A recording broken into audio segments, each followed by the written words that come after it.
Today's message is for Father's Day, and what I have to share will speak to you as a father, if you're a father today, but it's also a lot broader than that. We're asking, what does it mean to be a man? We want to look very intensely at two men from the Bible who show us what manhood is and isn't. And then we want to give you a biblical definition of manhood that you can take with you.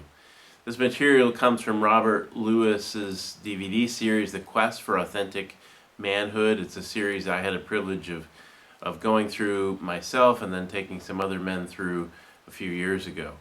To start with, we need to go back to the creation of man from the book of Genesis and look at the life of Adam, the first man. And we want to know what God had in mind when he made man. Because without God, without his manhood blueprint, then our manhood is going to die. Without a lot of introductions, I want to quickly give you, number one, key ideas on manhood from Genesis. A, men were created by God to be social and spiritual leaders. Genesis says the heart of masculinity is a special kind of leadership. It warns us that we can do a lot in life, but if we fail to incorporate the social and spiritual elements that God calls us to as men, then our manhood will always feel incomplete to ourselves and it will fall short to others. These two elements, social and spiritual, are absolutely critical in a man feeling good about himself throughout his life. B, when men abandon this pursuit or when this pursuit is taken away from them, chaos ensues.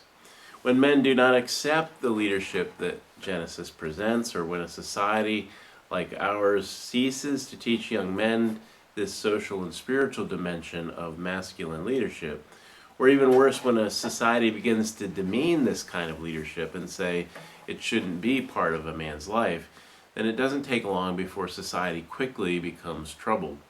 When men cease to embrace their masculinity, then the society begins to be dumbed down. Men begin to act like boys on a consistent basis. They shun the things that make them men, and they ignore them, and they don't embrace them, and they are no longer honored by them, and they no longer reach up high for their masculinity. They just simply stay acting as boys. And in the process, women are forced to do what men won't do. There's a moment in the life of Israel when they turned away from God and they didn't feel that they needed him anymore. And so God sends word of judgment through the prophet Isaiah. And he says to the nation, because you've ignored me, because you don't think you need my instruction and my understanding, I'm going to take away from you real men. Then the prophet begins to describe what that society will look like without real men. Isaiah 3, 1-12, for behold, the Lord God of hosts is going to remove the mighty man and the warrior, the judge and the prophet, the diviner and the elder, the captain of 50 and the honorable man. So real men, honorable men, are gone from society. Here's what society begins to look like. And I will make mere lads or boys their princes, and capricious children will rule over them, and the people will be oppressed, each one by another, and each one by his neighbor. The youth will storm against the elder, and the inferior against the honorable. When a man lays hold of his brother in his father's house, saying, you have a cloak, you shall be our ruler, and these ruins will be under your charge. But in that day he will cry out, I have no remedy, I have no food or clothing in my house. Do not make me a leader, the leader of the people. And so everybody is saying, somebody else should take responsibility for this. It's not my problem. I don't want to take charge of that. And Isaiah goes on, for Jerusalem has stumbled and Judah has fallen. The expression of their faces bears witness against them, and to display their sin like Sodom, they do not even conceal it. Woe to them, for they have brought evil on themselves. O my people, their oppressors are children, youths. And in this society that, again, without real men, women have to rule. Isaiah says women rule over them. This is what you see when real men are removed, especially the kind of men who embrace enthusiastically the social and spiritual dimensions of leadership that we see sketched for us in the first 3 chapters of Genesis. We see some of what Isaiah describes in our own day as more and more men shun the noble aspects of masculinity. Men become confused, directionless, and troubled. And as that happens in men's lives, women suffer and must fight for equality and protection. Family life is harmed. Children are hurt. Do you know that the number one fear of junior hires in America today is, my dad is going to leave my mom? 25 million children in America live without a father in the home. The youth storm against the elders. Society is oppressed. It begins to rot from the inside out because there is no one who can take the ruins and build them up, because real men are missing. They are MIA in a war of the culture. And so society becomes troubled. The key principle here, as men go, so goes the life of the society. Men in every culture are the first cause, the leading social and spiritual indicator of what comes next in that culture. And so as men become irresponsible, what comes next in all of society is that society becomes irresponsible. As men throw down their honor and their nobility, what comes next is Sodom in that city, in that society. As men go, so goes the life and health of a culture. See, the male leadership of Genesis is not natural, but supernatural, with specific responsibilities. It's supernatural because it's created by listening to God, and by listening to God, a man accepts some specific responsibilities. And we're not talking about those who are natural-born leaders, the type A personality. There's only a few men, a small percentage, who are born sort of natural leaders. Genesis is not talking about natural-born leadership. What it's talking about is the kind of leadership that any man can embrace. Genesis is about courageous men who are willing to step forward and initiate and embrace the specific responsibilities that God has given them to be a leader. And so leadership from a scriptural standpoint is just saying, I'll take those responsibilities. Isaiah said people were asking someone to take charge. The picture of masculinity in Genesis says, with God's help, I will step up and accept those responsibilities. So what are those responsibilities? There's 3 specific responsibilities at the core of masculinity. A will to obey, that's God's will. There's a work to do that varies for everyone. Adam in Genesis had the work of caring for the Garden of Eden, and you have your own version of that work. And then there is a woman to love and care for. We are called to protect, to watch over, to lead with God's truth. Now, not every man will marry, but we still, as men, have a responsibility to protect and care for the women that are in our life. It could be a mom or sister or others. Any man can step up and say, I'll take those responsibilities. With God's help, I'll fulfill these 3 responsibilities. And as I do, I step into a noble masculinity, the kind that Scripture says will be honored and that God created you to perform. We don't have time to go into this today, but the Bible is clear that God purposefully made men and women different. The differences are not just cultural, but creational. God made us different. He gave us unique roles to play. America is on kind of a social experiment. We've been promoting gender sameness for so long, and over the time we're going to see the fruits of that, and I think we already are seeing some of the fruits of that. Unless men step forward to be real men, our society suffers. In addition to those 3 responsibilities, some men are privileged to have children, and we are called to be good fathers to them, teaching them, encouraging them, providing for them, disciplining them, and loving them. And again, if you maybe don't have children, there's other ways that you can be mentors and supporters for kids that maybe don't have a father as well. So now we want to answer the question, what is man? A man. If there were 2 men who could help us get a definition of manhood, it would be the two men I want to talk about today. The Adam of Genesis and the Adam of the New Testament, who is Jesus Christ. Number two, two men, two masculine identities, Adam and Jesus Christ. We'll look at 1 Corinthians chapter 16, 45 to 49 in a minute. Every man will walk in the shadow of these two men. They are the captains of all humanity. These men are leaders of two distinct spiritual and masculine destinies for all humanity.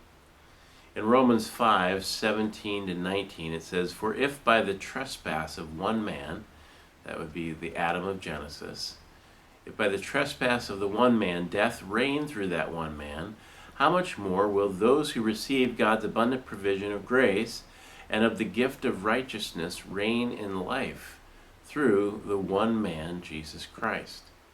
Consequently, just as the result of one trespass, Adam's trespass, was condemnation for all men, so also the result of one act of righteousness was justification that brings life for all men. For just as through the disobedience of the one man the many were made sinners, so also through the obedience of the one man, the Adam of the New Testament, Jesus, says the many will be made righteous through him.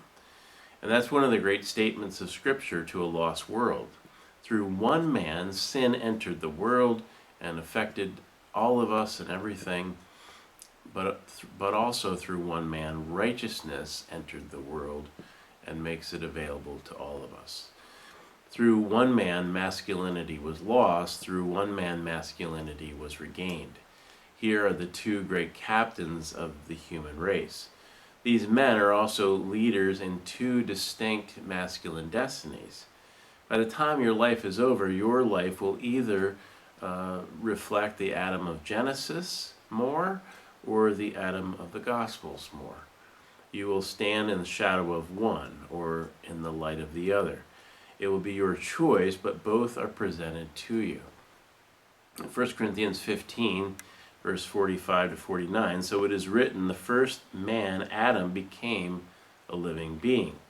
The last Adam, Christ, a life-giving spirit. The spiritual did not come first, but the natural, and after that the spiritual. The first man, that would be Adam, was of the dust of the earth. The second man, Jesus, was from heaven. As was the earthly man, so are those of the earth. And as is the man from heaven, so are those who are of heaven. And just as we have been born and just as we have borne the likeness of the earthly man, so shall we bear the likeness of the man from heaven."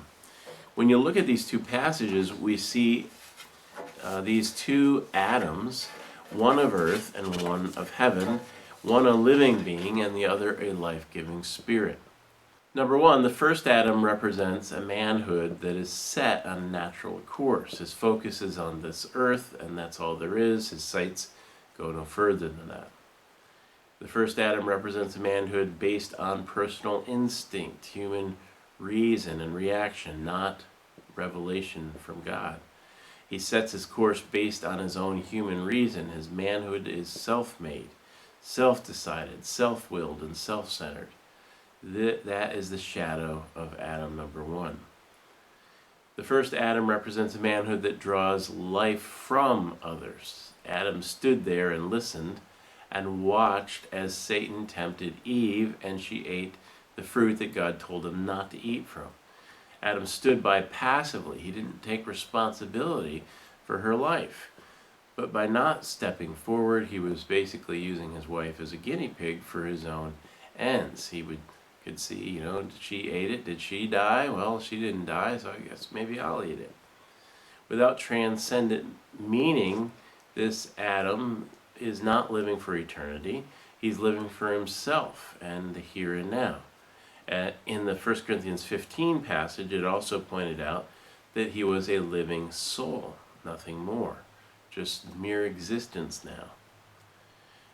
In contrast to this Adam, the second Adam, Jesus Christ, in Scripture is totally different. Number two, the second Adam represents a manhood that's set on a heavenly course. In the Gospels, Jesus was focused, thy kingdom come. He wasn't earthly. His focus was heavenly. He was about building the kingdom of God and doing the will of his Father. The second Adam represents a manhood yielded to revelation, not personal instinct, human reason, or reaction. Thy will be done on earth as it is in heaven, Jesus taught us to pray. Manhood was not based on personal instinct, what he felt. It was not based on human reason. It's not about what he thought. It wasn't based on human reaction, what might have seemed right at the moment. He lived not by bread alone, but by every word that proceeds from the mouth of God, Matthew 4:4. We know that Jesus says, I didn't do anything that or say anything that I didn't hear first from my Father in heaven. Jesus had a masculinity that empowers others, and that's the kind of masculinity that we want to amplify as well. He told us that he said, the Son of Man came not to be served, but to serve, and to give his life as a ransom for many. Matthew 20, verse 28. This second Adam is full of transcendent meaning. Jesus said, my kingdom is not of this world. John 18:36.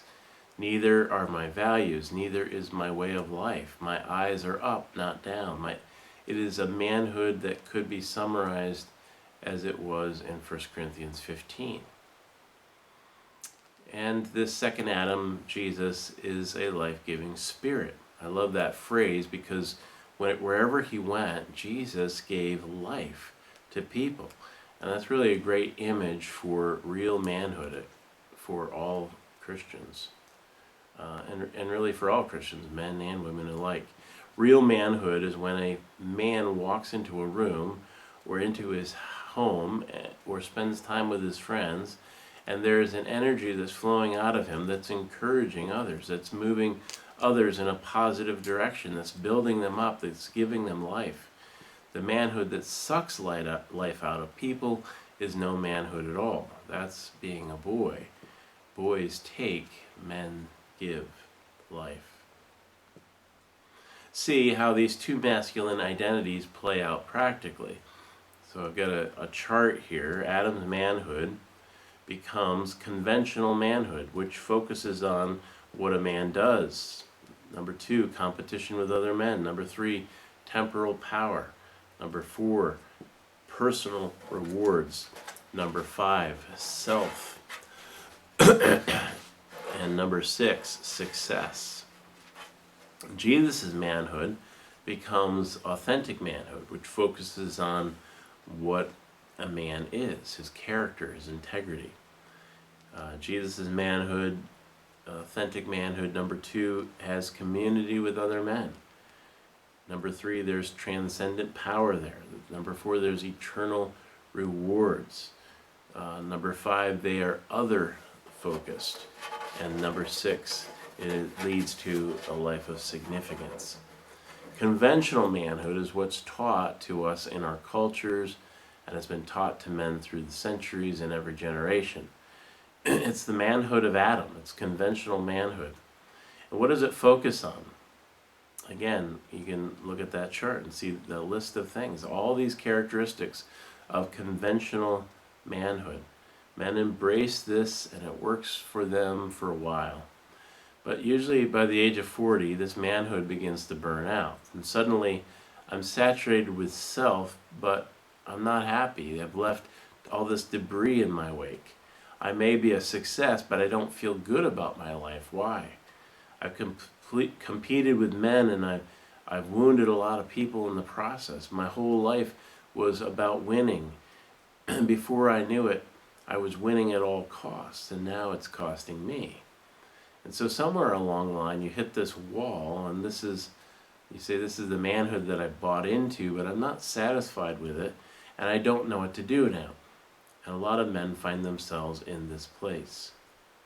And so Jesus Christ offered a different kind of manhood, an authentic manhood. We see what it focuses on. It doesn't totally throw out the conventional side, but the focus is completely different.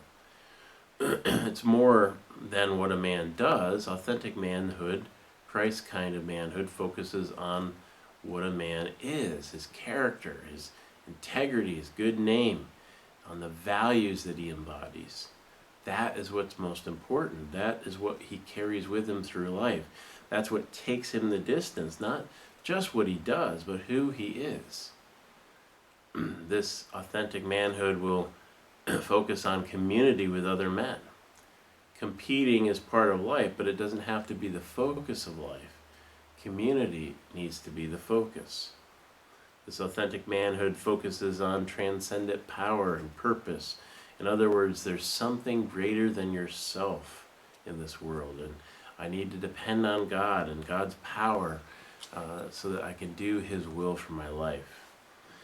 This authentic manhood, number 4, leads to eternal rewards, not just personal rewards. If all we have is personal rewards, a self-saturated life, that's an empty life. And there's got to be something higher than me. And there certainly is. And Jesus declared that often. More than self, it is a manhood that focuses on others. And more than success, it focuses on what is significant. And so the Bible sets up before us these two different models of manhood. The manhood of Adam, the manhood of Jesus, the manhood of darkness, the manhood of light, the manhood of death, the manhood of life. You choose, but every man will finish his life in the light or the shadow of one of these two men, because all men are comprehended in them. Number 3, defining differences between Adam and Christ. If we put these two men and we press them together, we can come up with 4 defining definitions of manhood from their lives. A, the first Adam fell into passivity. The second Adam, Christ, rejected passivity. The first Adam, at the time of his fall, reeked of passivity.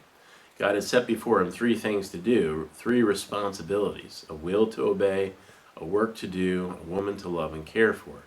And yet, in the events of Genesis 3, where is Adam in that? Genesis 3:6, when the woman saw that the tree was good for food, and that it was a delight to the eyes, and the tree was desirable to make one wise, she took from its fruit and ate, and she gave also to her husband who was with her, and he ate. So we tend to picture this story with Adam off in some part of the garden doing his work, and Eve is alone with Satan. But this tells us that Adam was there. He was there the whole time. He was listening to Satan. He was watching the whole event. And after letting his wife be deceived and seduced and watching her eat the fruit and not die right away, he took some and ate it too. Rather than true masculinity, which would have intervened and done something about this, Adam is just standing there. He just went passive. He didn't do anything to protect his wife. He didn't do anything to encourage his wife to obey what God had said. And so this is what we see happening in homes all across America. Rather than doing something, men are just standing there. Rather than being involved the way that we need to with our children, we aren't as involved as we should be. We aren't necessarily doing anything wrong, but sometimes we're just sort of standing there. For whatever reason, we men have a natural tendency to avoid social responsibility. Natural tendency, where did we get that from? Well, it comes from the shadow of the first Adam. Men can't find the energy sometimes within to move forward, to seize direction both socially and spiritually in the most critical of settings. And the first Adam, he was like this. He was passive. And so we have a tendency to do that too. But the second Adam, Jesus, rejected passivity. In fact, you see more real manhood in the manger at Christmas than you do with Adam in the garden. Look at Philippians 2:6-8, which speaks of Jesus in heaven before he becomes incarnate and comes to the earth. It says, who, being in very nature God, did not consider equality with God something to be grasped. The very thing that Adam wanted. Satan tempted them with equality with God, and so they grasped for that. Jesus, it says, didn't consider this as something to be grasped. It says, but made himself nothing, taking the very nature of a servant, being made in human likeness, and being found in appearance as a man, he humbled himself and became obedient to death, even death on a cross. Think of God the Father asking in heaven, who will stand up for the human race? Who will rescue them? And Jesus says, I will. We saw the first Adam couldn't even stand up for his wife. But in this moment, Jesus, equal with God in this regal setting where he had all the rights and privileges because of God, because he was God, he said, I'll do something about it. I'll accept responsibility for it. I'll step forward. And then he finds himself in a manger and later on a cross. When you look at Adam in the garden, he looks like a man, but he's really a boy. And when you look at the manger of Christ, he looks like a baby, but he is the essence of manhood because he was willing to step forward. And this is what men do. They come through. Real manhood is not hanging out in self-centered passivity. Real manhood is not waiting for mama or my wife or my society to tell me what to do. Real manhood rejects passivity and says, I'll do it. I'll step forward. I'll accept responsibility, and I'll give my life to others, and I'll watch that life spread into my wife, into my family, into my community, into my church, and into the world around me. And that's real manhood. It is becoming like Jesus, a life-giving spirit. Adam, though, just stood there. In contrast, Jesus was a man of initiative and mission. He stood up for what was right in all different spheres of life, even when it was difficult to do so. Everywhere he went, Jesus was stirring the situation and giving life to it because Jesus was a life giver. Real men reject social and spiritual passivity. B, the first Adam disregarded his responsibilities. The second Adam accepted responsibility. Writer Roy Smith wrote, the ability to accept responsibility is always the measure of a man. In the Garden of Eden, we saw the first Adam fail to fulfill his 3 responsibilities, whereas the second Adam, Jesus Christ, accepted them. He accepted responsibility. And what did he accept responsibility for? He accepted responsibility for a will to obey. John 4:34, my food, Jesus says, is to do the will of him who sent me and to accomplish his work. Matthew 26:39, and he went a little beyond them and fell on his face and prayed, saying, my Father, if it is possible, let this cup pass from me, yet not as I will, but as you will.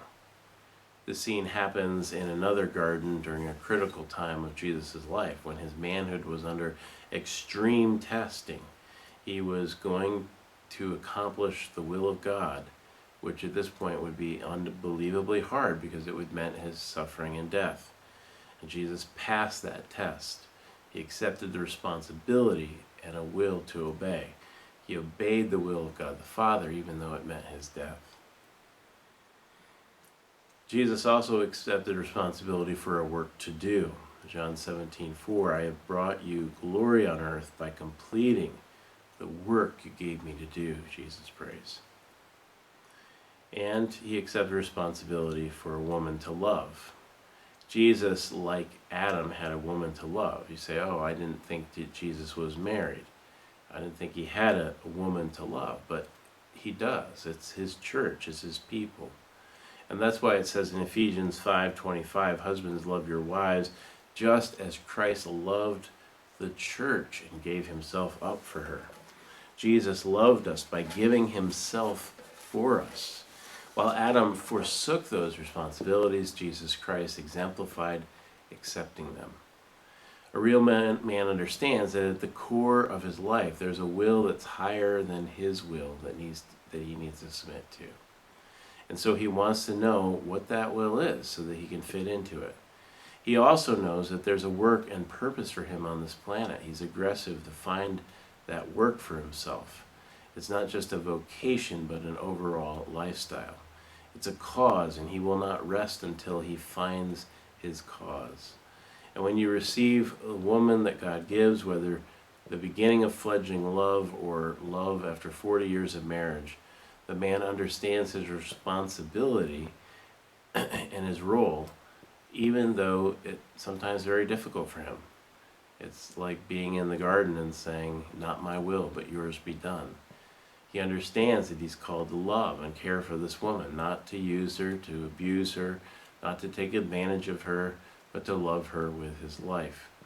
He gives himself to her, and accepting that responsibility, he moves towards the light of the second Adam, Jesus Christ.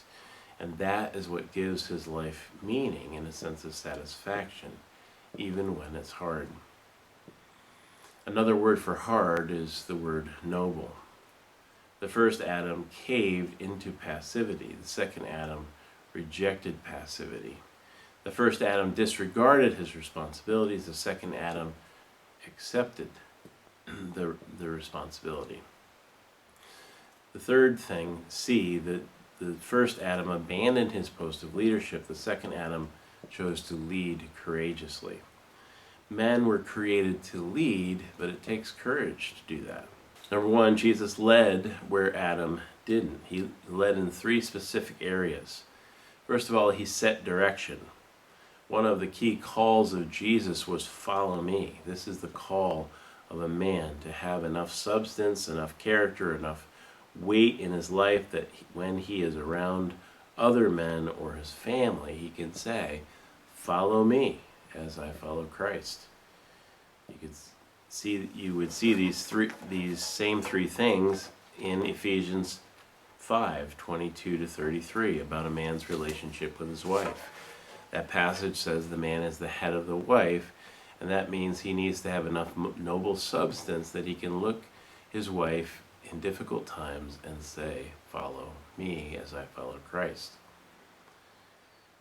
Next, he provided protection. He said, I am the good shepherd, and I lay down my life for the sheep, John 10:11. Ephesians 5 passage, it says we need to protect our wives and help them live blamelessly before God. That is the opposite of what happened in the Garden of Eden when Adam allowed his wife Eve to be stained because he didn't give her protection. The man is supposed to be a protective shield around his wife. And then he made provision for us. Jesus said, I have come that you might have life and have it abundantly, or have it to the full. John 10:10. Ephesians 5 says the husband should nourish and cherish his wife. We talk about these things a lot at weddings. Will you nourish and cherish your wife? And that guy is just kind of standing there with all the emotions of the event and saying, but he doesn't really know what he's saying yes to, and he hasn't been prepared, and so it won't be long before he struggles. For many men in America, a wedding might be the only time that they're ever charged with these responsibilities. In America today, there are several generations of men who were never told that they were responsible for these things. Some of them are working hard to providing for their family's finances, but they don't know that they're supposed to help meet their family's emotional and spiritual needs. And this isn't so much a knock on them, but an admission that we haven't taught our boys or young men very well their responsibilities. And probably because we weren't trained ourselves, maybe by our own fathers. Nobody ever gave us this instruction, and so we never received it. And not only didn't we often receive that instruction, but when we do hear it, it doesn't sound like a noble cause. It just sounds odd and foreign to us.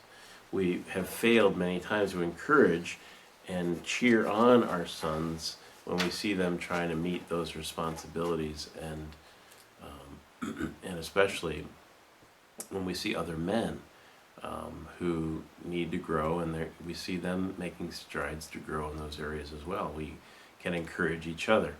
A real man accepts these responsibilities and chooses to lead courageously. Number two, to be a courageous leader, every man must master one significant obstacle: feelings. This is the enemy number one for men. We will measure somebody's IQ, their intelligence, But a recent kind of study is called EQ and examines the fact that a person's emotional quotient, or EQ, or emotional stability, is actually a better indicator of their success. Many people are limited not because of their intelligence, but because of their emotions. They are emotionally unstable or unavailable. The greatest predictor of success in the workplace and in life is how you master your emotions. Proverbs 25:28 says, like a city that is broken into and without walls is a man who has no control over his spirit. I'm not saying that real men shouldn't feel or that they should oppress their feelings. Feelings are a part of life, but those who bow to their feelings are unstable. Greater than our feelings is our calling. My calling to obey God's will, fulfill my work, and love my family is greater and calls me to live above those feelings, and many times say no to those feelings that lead me to live selfish and angry and insignificant lives, instead of saying, hey, I'm going to do what is right, even though it's hard. I'm going to do this by God's grace. And so a man needs to have this kind of control over his feelings, that they don't guide the ship of his life, so to speak. We want Jesus to guide us. We don't have time to examine it closely, but in Matthew 4:1-11, we see Jesus facing 3 temptations from Satan. And in every one of those temptations, Jesus says no to his feelings that were calling him to satisfy his basic desires. And Jesus resisted Satan and followed God's plan. And if we're going to engage in the responsibilities that God has given to us, then we need to say no to our feelings many times and live above them also. Giving in to your feelings can be like eating candy. It tastes sweet, but it leaves you empty in a short period of time. It doesn't truly satisfy. So that oftentimes for us men, that emotion is often anger, right? We give into anger, and it doesn't satisfy. It just leads to brokenness. D, the first Adam tries to take a greater reward for himself. The second Adam was faithful and expected a greater reward, God's reward. The first Adam was not satisfied with the life that God gave him. He thought that he would beat God's best for him. But you never beat what God already wants to give you. He's got a great life for you. All he wants you to do is follow him and get it. But the first Adam thought that he could beat that, but we discover that's a dead end. Proverbs 24:20, for there will be no future for the evil man. We may try to get it, but we won't like it when we do get it, because it won't be as good as what God had already planned for us. The second Adam knew that if he stayed the course, he would get God's best. Hebrews 12:1-2 says, and let us run with endurance the race set before us, fixing our eyes on Jesus, the author and perfecter of our faith, who for the joy set before him endured the cross, despising the shame, and has sat down at the right hand of the throne of God. How could Jesus make it through that agony and that seeming defeat of the cross? It tells us in that verse, because Jesus expected a greater reward. He looked through the difficulty to the joy and the noble reward that were on the other side. You might say, well, that's just Jesus. But there's other guys in Scripture who had the same attitude. We could read about David in Psalm 37:13, or Moses in Hebrews 11:24-26, or the Apostle Paul in 2 Timothy 4:7-8.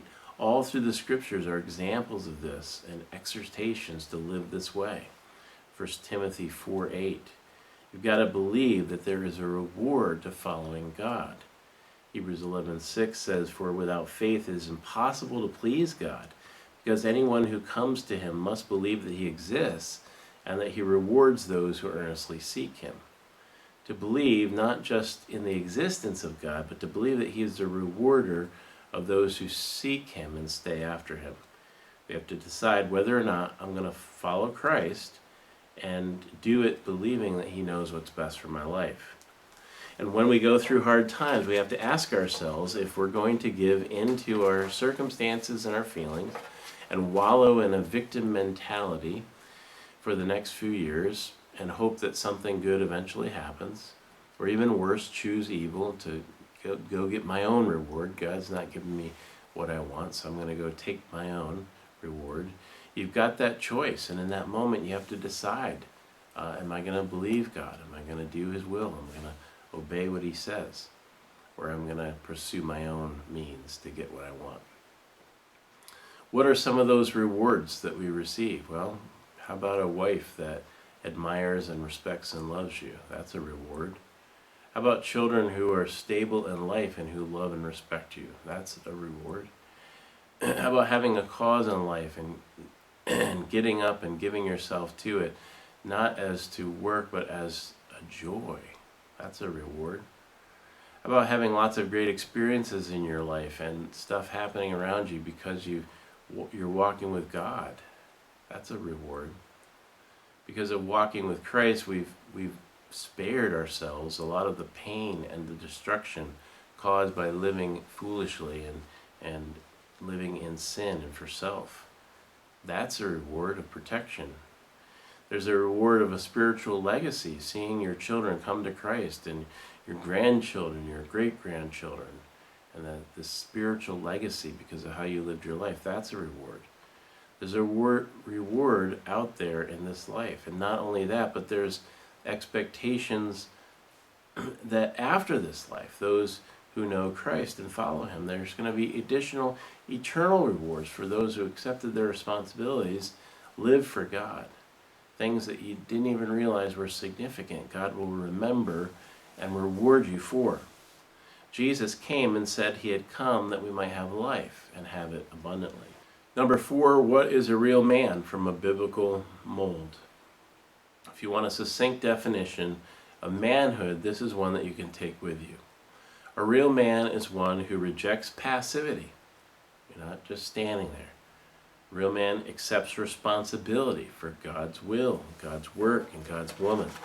A real man leads courageously. He's a life giver because he chooses to be and asks for God's help to help him be that for those around him.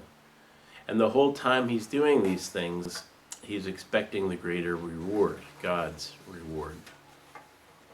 Robert Lewis went over this definition with his sons, and one time his 14-year-old son Garrett was at a youth group, and the youth pastor happened to ask, "Hey guys, can anyone tell me what a man is?" And everybody just sat there quiet except for Garrett, who was in the back raising his hand. And finally the youth pastor sees him and says, "Garrett, you seem to know. What is a man?" And Garrett said, "A real man is one who rejects passivity, accepts responsibility, leads courageously, and expects the greater reward, God's reward." The youth pastor stepped back and said, "Man, where'd you get that?" And Garrett said, "From my dad. And that, men, is how it ought to be."